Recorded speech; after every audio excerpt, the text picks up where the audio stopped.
আসসালামু আলাইকুম। আমি আপনাদের সাথে কিছুক্ষণ লাইভ কথা বলতে এসেছি। আপনারা আমার জন্য অবশ্যই অনেক করেছেন। আপনারা আমাকে যখন ধরে নিয়ে যায় তখন আপনাদের অবদান অনেক ছিল, এটার জন্য আমি কৃতজ্ঞ অবশ্যই। আমি যেই কারণে আজকে লাইভ করতে আসলাম, যেখানে আপনারা সবাই যেহেতু স্টুডেন্টরা আন্দোলন করেছে আমার পক্ষে, যেটা আমাকে সাহায্য করেছে, আল্লাহ সুবহানাহু ওয়া তাআলা তো সবচেয়ে সাহায্য করেছে, তো অবশ্যই আলেম ওলামারা আমার ব্যাপারে ফেসবুকে অনেক কথা বলেছেন, তার জন্য আমি কৃতজ্ঞ। তো আমি আসলে সবার কাছে কৃতজ্ঞ। অনেক আইনজীবী আমার জন্য দাঁড়িয়েছে, তাদের কাছে আমি কৃতজ্ঞ। এমনকি কিছু পুলিশ আমার নিয়ে তারাও প্রতিবাদ করেছেন যে আমাকে কেন ধরা হলো। তো সব কিছু নিয়ে আমি সবার কাছে কৃতজ্ঞ। তাই এর বিনিময়ে আমি হয়তোবা কিছু দিতে পারবো না, হয়তোবা একটা গল্প দিতে পারবো। আমি আপনাদের কাছে একটা গল্প প্রেজেন্ট করতে এসেছি। এই গল্পটা আপনাকে শেয়ার করি, ইনফর্মালি কথা বলি, গল্পটা আপনাকে দেখাই, আপনাদের গল্পটা হয়তোবা ভালো লাগতে পারে, তাই এই গল্পটা আমি আপনাদেরকে বলতে চাই। প্রথম আপনারা অনেকেই প্রশ্ন করছেন, আমি একটা স্ট্যাটাস দিয়েছিলাম যে এই উম্মাহ কি এক না এই উম্মাহ বিভক্ত। আমি স্ট্যাটাসে বলেছি যে আমাকে ধরলে আপনারা কি করবেন। এটা কেন বলেছি, আমি কেন আগের থেকে এই কথাটা বলবো, বা এর উত্তর হচ্ছে আমি আসলে আগে থেকে জানতাম আমার নাম হানাদার লিগার বাহিনী, আমার নাম এসেছে। প্রথমে গল্পের শুরুটা হচ্ছে, আমি একটা টাইমে দেখা যাচ্ছে আন্দোলনটা দমে যাচ্ছিল, তো তখন সাদিক ভাই উনি আমাকে আসলে বলেন যে আমরা কি করতে পারি এখন, মানে আপনাকে ধরলে হয়তো বা আন্দোলনটা আরও চাঙ্গা হবে। তাই আমি বললাম না, আমাকে ধরার সম্ভাবনা কম, আমাকে ধরা তো বোকামি হবে, কারণ আমাকে ধরলে জনগণ আন্দোলন করবেই। তো এইটা আমি মনে করি না আওয়ামী লীগ এরকম বোকামি করবে, তো এইটাই বলেছি। বাট আমাকে যদি ধরে তাহলে আমি ব্যবস্থা করব। তো তাই আমি এই কথা সূত্র ধরে আমি দিন যাচ্ছিলাম যে আমাকে ধরার প্রশ্ন আসে না। বাট আমি তারপরও প্রস্তুতি নেওয়া শুরু করি, আমি বিভিন্ন একটা নামের লিস্ট করি যে আমাকে ধরা মাত্র কে কি করতে হবে। এবং এটা আমার ছোট বোনকে আমি শিখিয়ে দিই যে তুমি আমাকে ধরলে এই নাম্বারে, এই সব নাম্বারে ফোন দিবা, এনাকে এই কথা বলবা, ওনাকে এই কথা বলবা, অ্যাডভোকেট নাম্বার, মিডিয়ার নাম্বার, সবার নাম্বার আমি দিয়ে রেখেছিলাম। তারপরে একদিন হঠাৎ ডক্টর সরওয়ার হোসেন উনি আমাকে ফোন করে আমাকে বলেন যে আসিফ, তোমার আর আমার নাম এসেছে, তোমার আর আমাকে আটক করা হবে, তুমি এখন, আমি এইটা লাস্ট ফোন দিলাম তোমাকে, তুমি এখন তাড়াতাড়ি পালাও। তো উনি আমাকে অবশ্যই 100% ভালোবাসেন, না হলে উনি রিস্ক নিয়ে আমাকে ফোন দিয়ে জানাতেন না, কারণ আমাদের সবার ফোন ট্র্যাকিং হচ্ছে। এটা জেনেও ডক্টর সরওয়ার হোসেন আমাকে ফোন দিলেন এবং ফোন দিয়ে উনি আমাকে পালাতে বললেন, কিন্তু আমি রাজি হলাম না। কারণ আমাকে যদি ধরে, এই বোকামিটা যদি তারা করে, তাহলে তারা নিজেরাই বিপদে পড়বে। আর আমি কেন পালাবো? আমি যদি পালাই তাহলে তো মানে এটা তো আমি কোনো অপরাধ করি নাই। আমি যদি অপরাধ না করি তাহলে আমি পালাবো কেন? তাই আমি পালাই নাই। আমি একদম স্ট্রং ছিলাম। আমি পালাই নাই। আমি মোটামুটি প্রিপারেশন নিচ্ছি যে আমাকে ধরে মেরে ফেলা হবে অথবা আমাকে টর্চার করা হবে, দুইটার একটা কি হবে। বাট আই ডোন্ট কেয়ার, যদি এটা উম্মার কাজে দেয় তাহলে আলহামদুলিল্লাহ। তারপরে যে আমার বোনের যেগুলো প্রস্তুতি আছে, আমি নিজে একটা ভিডিও বানাই। আপনি যদি এই ভিডিও, সেখানে আমি বলি যে আমার যদি ভিডিওটা দেখেন তাহলে তার মানে আমি মৃত, আই এম ডেড, অথবা আমি গুম, এরকম একটা ভিডিও করে রাখি। তো করে আমার বোনকে সব শিখিয়ে দিই যে আমাকে ধরলে এটা করবা, ওইটা করবা, এটা করবা, এর কাছে যাবা, একে ফোন দিবা, সব একটা লিস্ট আমি করি। তো করার পর আমি আসলে মানসিকভাবে প্রস্তুত হয়ে যাই যে I can be dead, I can be killed, আমি শেষ হয়ে যাব। বা শেষ না হলে আরও খারাপ, যদি মেরে ফেলে তাহলে তো ভালোই। আপনারা তো জানেন তারা কি পরিমাণ অমানবিক টর্চার করতে পারে। তা আমি আসলে মরাটাই বেস্ট সিচুয়েশন ধরে নিয়ে আমি প্রস্তুতি নিয়েছি। তারপর আমি মনে করেন অপেক্ষা করে একদিন ওই দিন রাতে 1টার সময় বেল বাজে। তখন আমার মনে হয় যে রাজাকাররা আসছে বা ওই লিগার হানাদাররা আসছে। তা আমি যে দরজায় দেখি কি আমার দারোয়ান। তা আমি ঘুমের মধ্যে ছিলাম, তো আসলে ওইভাবে চিন্তা করি নাই যে এইটা একটা ট্র্যাপ। আমি খুলে দারোয়ানকে জিজ্ঞেস করতে গেলাম কি, সাথে সাথে দরজা ধাক্কা দিয়ে হানাদার লিগার বাহিনী ঢুকে গেল। আমি তো মানসিকভাবে প্রস্তুত, এখন ঢুকে গেছে, এখন তো আর কিছু করার নাই। আমি বললাম আপনারা দাঁড়ান, আমি আসতেছি। এটা বলে আমি আমার ছোট বোনের মানে কাপড় নিয়ে আসতেছি, তো আমি আমার ছোট বোনের রুমে গিয়ে আমি ওর চুলটা টান দিলাম, ও রাগ করে উঠে বসলো, আমার দিকে তাকালো। তো আমি বললাম দে আর হিয়ার। তো ও বললো কে? পুলিশ। আমি বললাম you know what to do, তুমি জানো তোমার এখন কি করতে হবে, এই শেষ কথা। তারপর আমি একটা কাপড় নিয়ে আমি ওদের সাথে চলে গেলাম। ওরা আমার বাসার যে সিসি ক্যামেরা ওগুলো সব বন্ধ করে রেখেছে, কিন্তু লাকিলি একটা ক্যামেরা অন ছিল, ওরা বুঝে নাই সেটা, ওটাকে তারা ক্যাপচার হয়ে গেছে যে তারা এগুলো নিয়ে গেছে। প্রথম দিন রাতে তারা আরও কয়েকজনকে ধরার চেষ্টা করলো, পায়নি, আমাকে নিয়ে তার ডিবি অফিসে নিলেন। ওইখানে যে অবস্থা, মানে একটা ভয়ঙ্কর অবস্থা, মানে 80-100 জনের মতো লোক ছোট একটা স্পেসে, মানে কেউ বসলে কেউ শয়, কেউ শুইলে কেউ বসে, একসাথে সবাই শোয়ার স্পেস নাই। ওইখানে আরেকটা এশিয়ান ইউনিভার্সিটির একজন প্রফেসর ছিল, উনি মানে শোয়ারই চান্স পায়নি, উনি বসেই ছিলেন, কেন স্পেস নাই, মানে এত একটা কনজাস্টেড এরিয়া, ফ্যান নাই, একটা রুমে কিছু এসি ঢুকে আর বাকি সব রুমে হচ্ছে মানে একদম ফ্যান নাই, কিছু নাই, সব সময় লাইট থাকে, সব সময় সাউন্ড থাকে, আপনি ঘুমাতে পারবেন না। তো ওইখানে ঢুকে প্রথম দিন তো আমার খুব মানে অবস্থা ভালো না। আমার তেমনি আপনারা জানেন স্পাইনে প্রবলেম হওয়ার কারণে আমার এমনি সবসময় পেইনে থাকে, আমি নিউরোলজিক্যাল পেইনে থাকি, ফিজিওথেরাপি করলে কমে, আবার নাহলে বেড়ে যায়। সেই সিচুয়েশনে আমাকে এরকম একটা জায়গায় নিয়ে গেল যেখানে আমার কোনো বসার জায়গা নেই, সব পুরাটাই ফ্লোর, হার্ড ফ্লোর, তাও আবার মুভ করার তো কোনো স্কোপই নাই, শত মানুষ। তো এরকম জায়গায় প্রথম একদিন ছিলাম, ওই রাতে ছিলাম। তারপরের দিন ওরা আমাকে ডেকে নিয়ে গেল উপরে নিয়ে তারা আমাকে প্রশ্ন করলো যে আপনি ব্র্যাকে কয়জন শিবির আছে? আমি বললাম আমি তো শিবির করি না, আমি কীভাবে জানবো ব্র্যাকে শিবির কয়জন আছে বাকি। এরকম অনেক প্রশ্ন করলো বারবার। তারপর অ্যাট ওয়ান পয়েন্ট তাদের মধ্যে ওই হানাদার লিগার বাহিনীর একজন, উনি আর কি জিজ্ঞেস করলো, বলেন তো এই কোটা দিয়ে আপনি এত কথা বলেন, কোটার পদ্ধতি কি, বিসিএস এর সিলেকশন প্রসেসটা কি? তা আমি তো আসলে বলতে পারি নাই, কারণ হচ্ছে আমি মানে মেন্টালি তো ওই লেভেলেই নাই, তাই না, আমি একটা মানে ভয়ঙ্কর একটা অবস্থায় আছি, ওই লেভেলেই নাই। তো তারপরে ওরা কি করলো, ওরা এসে আমাকে মনে করেন আমাকে ধাক্কা দিল, আমার তো স্কেচ নিয়ে হাঁটতে হয়, আপনারা জানেন একটা লাঠি নিয়ে হাঁটতে হয়, সে আমাকে ধাক্কা দিল, তারপর আমার মুখে হিট করা শুরু করলো। তো হিট করা শুরু করলো আমাকে, 6টা হিটের পরে আমি আসলে মানে অজ্ঞান হয়ে যাচ্ছিলাম। তো অজ্ঞান হয়ে যাচ্ছিলাম, তারা আমাকে বলে না ডোন্ট এরকম করে আমাকে দাঁড় করাইলো, আবার 2-4 বার হিট করলো। তো তারপরে তারা আমাকে মানে বললো যে আপনি তো খুব খারাপ জায়গায় আসছেন, আপনার বাম পায়ে প্রবলেম, ওই ডান পাকে আমরা একদম করে আপনাকে পুরোপুরি লুলা বানাই দেবো। তো এরকম একটা কথা বললো, এবং আরেকজন লাঠি নিয়ে আসলো আমাকে মারবে, পরে ওরা লাঠি দিয়ে হিট করে নাই, না করে আমাকে ওই জায়গায় আবার সেই জায়গায় যেখানে রাখে সেখানে নিয়ে গেল। তো ওই জায়গায় আবার আমার থাকা শুরু হলো। মানে ওইখানে এমন একটা জায়গা, বললাম তো, কেউ যে এটা ফার্মের মুরগির মতো, ওইখানে কেউ মুভ করতে পারে না, কারণ এত মানুষ, এত শর্ট জায়গায় মুভ করার, কেউ হাঁটার কোনো সিস্টেম নাই।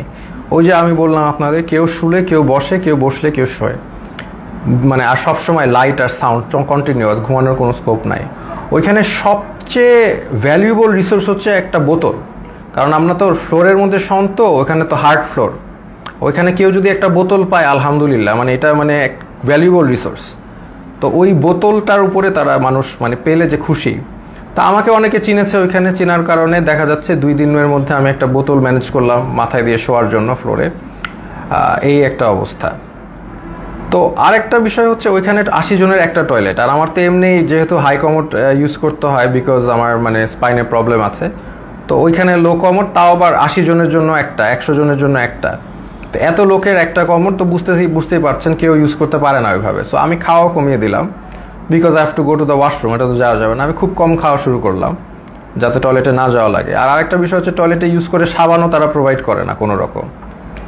সো এইরকম একটা কন্ডিশনে আমরা যাচ্ছি। আর এরপর থেকে আর কি আসলে জিনিসটা বুঝলাম যে বিষয়টা কি আসলে, বুঝার বিষয় ছিল, এখন আমি বুঝতে পারলাম। তো তারা প্রতিদিন ডাক দিবে, নাম কল করবে, ধরেন আপনার নাম হচ্ছে, ধরেন আমার নাম আসিফ মাহতাব, ধরে বলবে আসিফ মাহতাব, বাবার নাম শাহাবুর রহমান, এরকম বলে নিয়ে যাবে, নিয়ে চোখ বাঁধবে, মুখ বাঁধবে, তারপর তাদেরকে ঝুলায় টর্চার করতে থাকবে, বাড়ি দিতে থাকবে, বিভিন্নভাবে টর্চার, লাঠি দিয়ে পিটাবে, পায়ের তলায় পিটাবে, হাড়ের বিন্দে মারবে, মানে মানুষের শরীর নীল অবস্থায় তারা ফিরে যায়, সারা শরীর মারতে রক্ত জমাট বেঁধে নীল অবস্থায় এক একজন লোক ফিরে। জাস্ট, এবং তারা সাইকোলজিক্যালি একদম মানে অবভিয়াসলি নর্মাল না, কারণ তারা এখন নাম শুনলে, তাদের নামটা ডাক দিলে তারা ভরকায় ওঠে যে এখন মনে হয় তাদেরকে নিয়ে টর্চার করবে। তো এইরকম অবস্থা আমি দেখলাম বিষয়টা যে এরকম চলছে। তো এখন এরকম চলছে, আমি তো বুঝলাম যে হয়তোবা আমার সাথেও এরকম করবে, তারা তো বলেই দিছে আমাকে পাটা ভেঙে দিবে। তো এরকম একটা করবে এবং সবার সাথেই করছে। স্পেশালি জামাতের যারা আছে তাদেরকে, মানে জামাত যেহেতু বলে ফেলছে একবার, তাদেরকে মানে অমানবিকভাবে টর্চার করছে জামাত। আর নূর ভাইয়ের সাথেও ওইখানে দেখা হলো, নূর ভাইরে বললাম কি অবস্থা, তো নূর বলল যে যে ভাই আমাকে তো অনেক মারছে, হাত দিয়ে দেখালো, হাত নীল হয়ে গেছে। তো এই এই এই হচ্ছে সিচুয়েশনটা। আর ওখানে তো মানে আর সবসময় তো লাইট, বাইরে যে একটা আলো, বাইরে যে বৃষ্টি পড়তেছে নাকি এটা আমরা গেস করা শুরু করলাম যে বাইরে আদৌ বৃষ্টি পড়ছে কিনা, কারণ মোটা ওয়াল, কোনো উইন্ডো নাই, কোনো বাইরের কোনো আলো বাতাস তো আমি জানি নাকি, ভিতরের মধ্যে থাকি আমরা বদ্ধ ঘরে, শুধু আলো আর এই যে কনস্ট্যান্ট সাউন্ড, মানে এই একটা অবস্থা। তো এরকম যাচ্ছে, এরকম একটা অবস্থা যাচ্ছে। তো এখন দেখলাম অনেকে ভেঙে পড়তেছে। তো আমি আর কি আমি আমার মতো করে ইন্সপিরেশন দেওয়ার চেষ্টা করলাম যে আপনারা এইভাবে টর্চার হচ্ছেন, আপনি কি মনে করেন না আল্লাহ আপনাকে এটার জন্য রিওয়ার্ড দিবেন? আজকে আপনারা তো জানেন নবী করিম সাল্লাল্লাহু আলাইহি সাল্লাম বলেছেন যে আপনি যদি এইভাবে নির্যাতিত হন আপনার গুনাহ মাফ হচ্ছে, আপনাদের গুনাহ মাফ হচ্ছে। আপনার যদি গুনাহ এইখানে থাকার কারণে গুনাহ মাফ হয়ে জান্নাতুল ফেরদৌসে যেতে পারেন, এটা আপনার জন্য ভালো, নাকি এইখানে ভালো থাকলেন তারপর জাহান্নামে গেলেন, এটা ভালো? তো এইভাবে আমি সবাইকে একটু ইন্সপায়ার করার চেষ্টা করলাম, মোটিভেশন দেওয়ার চেষ্টা করলাম। আর আমার নিজের তো হেলথ কন্ডিশন ডিটোরিয়েট করতেছে প্রোগ্রেসিভলি, আর ওয়াশরুমের ইস্যুটা তো ছিলই।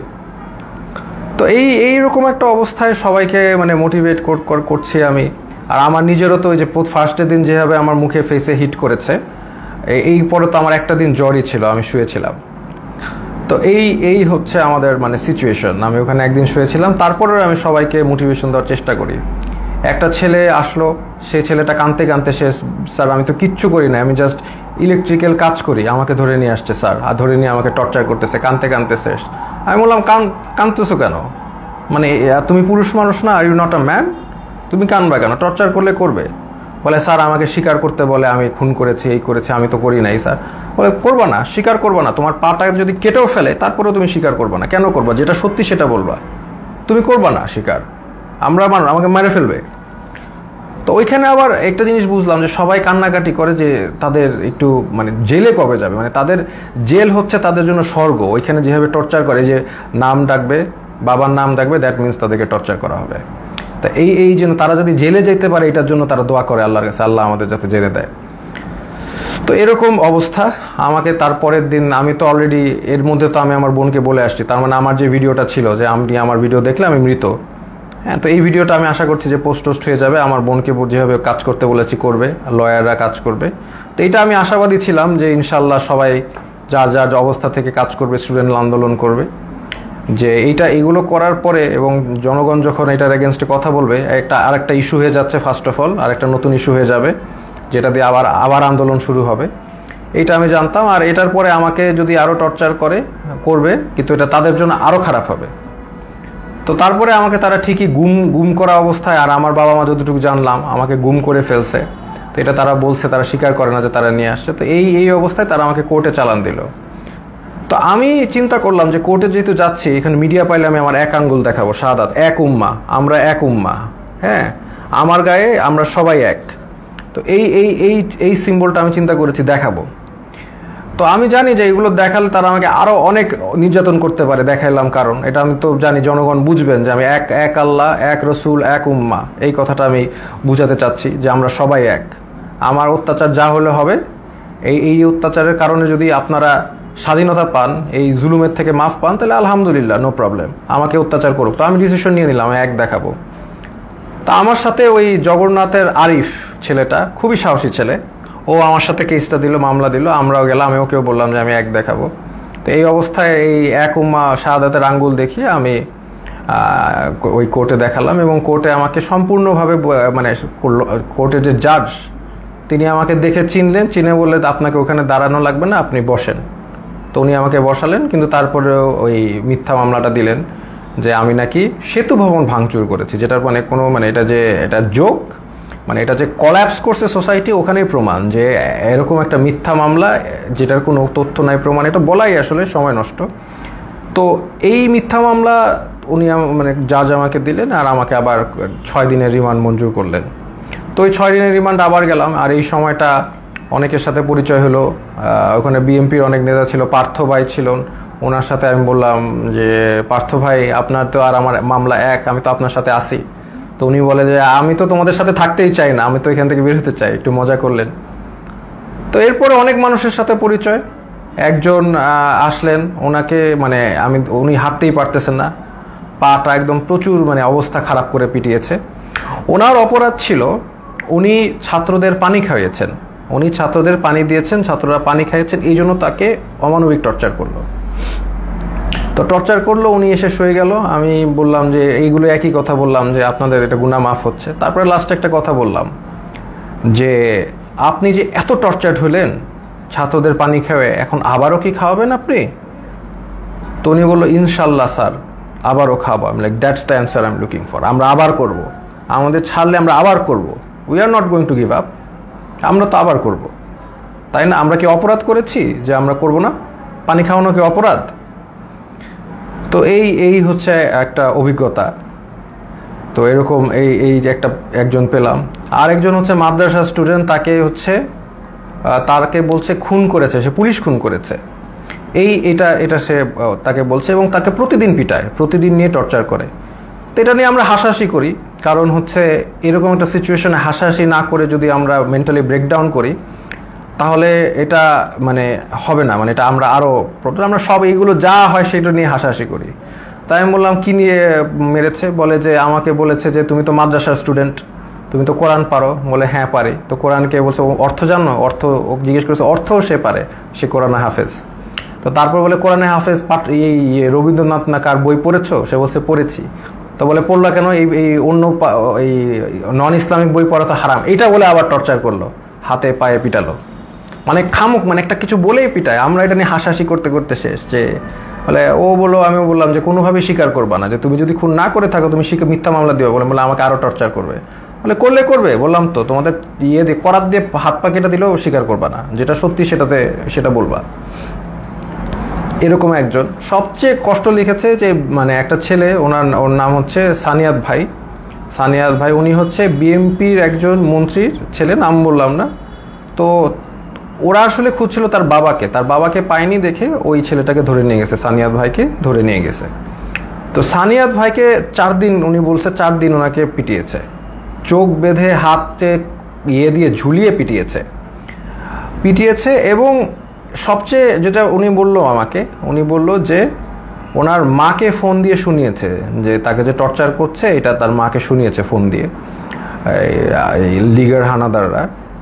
তো লিগার হানাদাররা মাকে শুনিয়েছে যাতে বাবা এসে তাকে দেয় এবং ছাড়িয়ে নেয়। আর যেহেতু ওনার বাবা আসছিল না, বা ওনার অবশ্যই তারা তো জানিয়ে যায়নি কোথায় গেছে, তাকে অমানবিক টর্চার করেছে। সেই ছেলেটা এমনি আমার মতোই, তার স্পাইনে প্রবলেম আছে, আমার মতোই অসুস্থ, এবং তাকে টর্চার করেছে বিভিন্নভাবে, হাতে পায়ে ঝুলিয়ে পিটিয়েছে।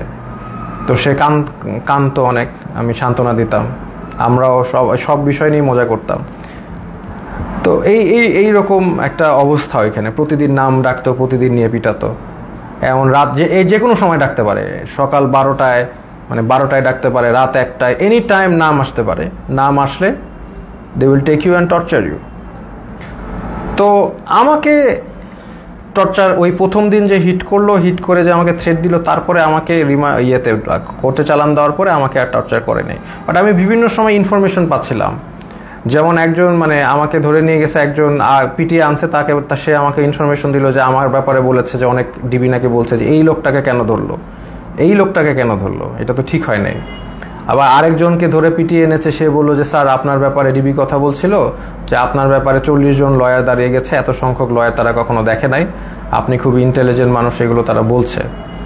দেখা যাচ্ছে তাদের আমার প্রতি একটা রেসপেক্ট ছিল। ওই একদিন হিট করার পর তারা আমাকে হিট করে নাই, বাট দ্যাট ডাজন্ট ফরগিভ তারা অন্য যাদেরকে এইভাবে টর্চার করেছে। ফার্স্ট অফ অল, একটা পুলিশ একটা ডিটেইনিকে কখনো হিট করতে পারে না, that is a crime, that is criminal, they committed crime against humanity, তাই না? এটা ইন্টারন্যাশনাল, আন্তর্জাতিক ট্রাইব্যুনালে তাদের বিচার হওয়া উচিত। তারা যেইভাবে মিথ্যা মামলা দিয়ে টর্চার করে মানুষকে, এটা তো কখনোই মানে ইটস নট অ্যাকসেপ্টেবল। তো এরকম দিন যায়, তখন হঠাৎ তাদের দেখলাম টোন একদম 180 চেঞ্জ হয়ে গেছে।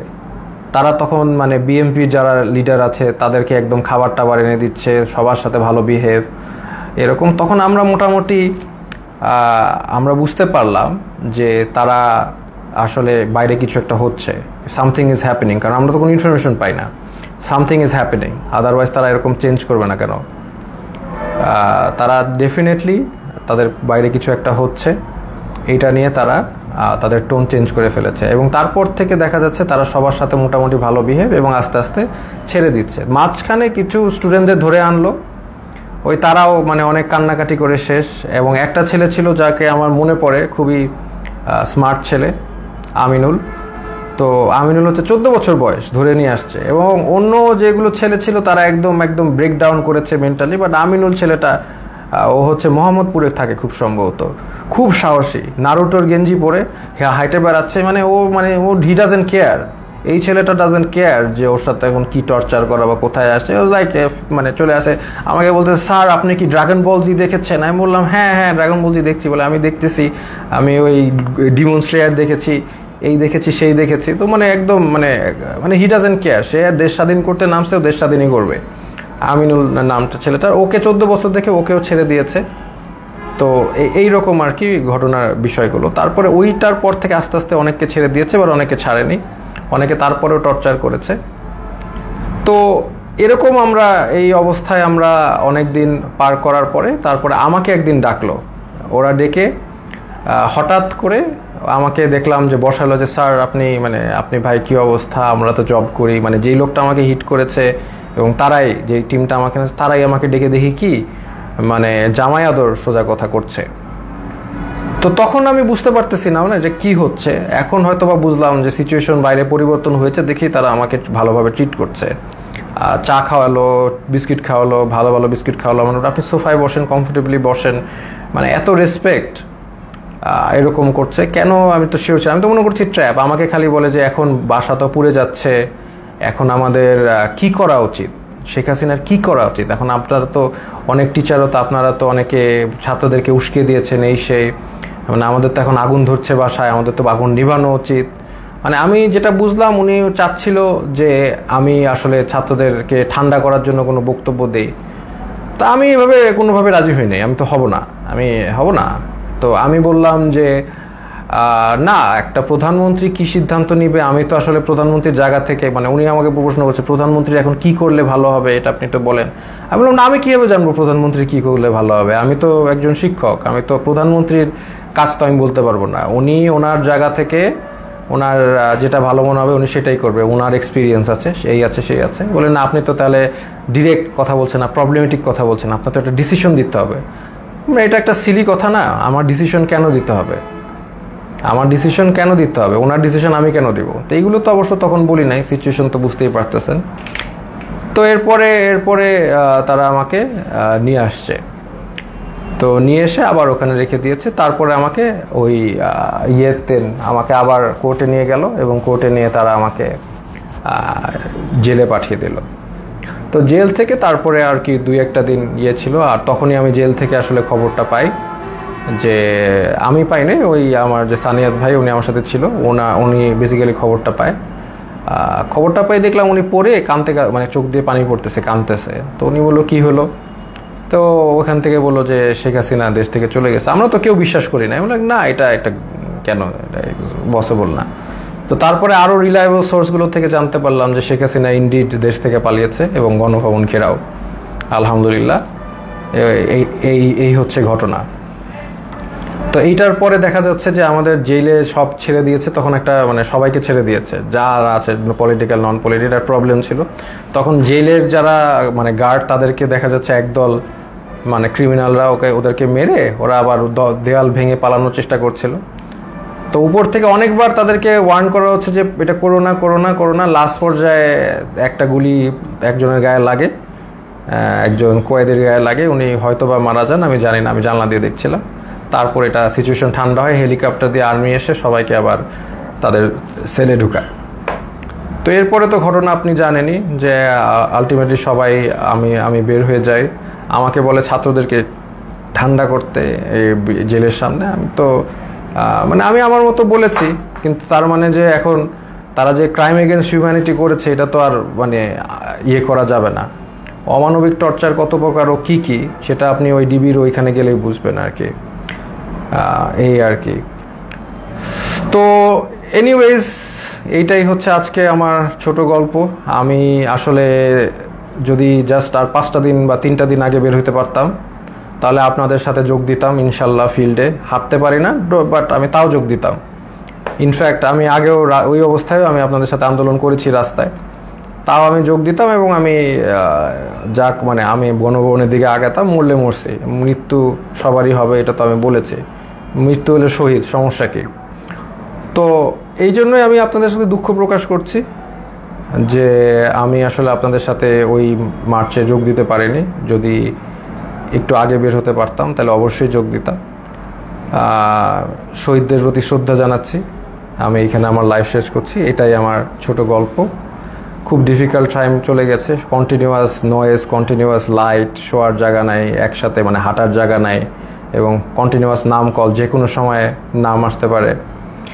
তবে ওই যে আরিফ ছেলেটাকে আমি অনেক শ্রদ্ধা করি, কারণ ও বলেছে আর কি, ও বলছে যে অন্য সমগ্নায়করা তো বলেছিল যে ওরা কথা বলে তারপরে বলেছে, তো বলছে আমিও তো বলে দিয়ে আমি তাহলে যাই। আমি বললাম না, তুমি এখন কোনো কিছু মানুষের লক আপ থাকতে হবে, কিছু মানুষের বুঝতে হবে যে কিছু মানুষ এখনও ভিতরে আছে এবং মানে অন্যায় চলছে। তো এই জন্য আমি আর ওই জগন্নাথ ইউনিভার্সিটির খুব সম্ভবত আরিফ ছেলেটা মানে খুব সাহসী কথা দেখিয়েছে, এই জন্য আমি তাকে সম্পূর্ণ রেসপেক্ট করি। এইটাই আমি বলে শেষ করছি। আপনারা এই যে যারা নির্যাতিত হয়েছে, যাদেরকে টর্চার করেছে, যাদের এগেনস্টে ক্রাইম এগেনস্ট হিউম্যানিটি করা হয়েছে, তো তাদের বিচার আসলে চেতে হবে। আসলে এটা না আমি বলতে কষ্ট হচ্ছে, কারণ নবী করিম সাল্লাল্লাহু আলাইহি ওয়াসাল্লাম যখন মক্কা বিজয় করেন তখন উনি কিন্তু 12 জন যুদ্ধাপরাধী বাদে সবাইকে ক্ষমা করেন। কিন্তু এইখানে যেগুলো হয়েছে these are crimes against humanity. এখানে আসলে মানে মাফ কীভাবে করা যায় আমি জানি না, বা যাই হোক যতটুক পারে আমরা ক্ষমা করি।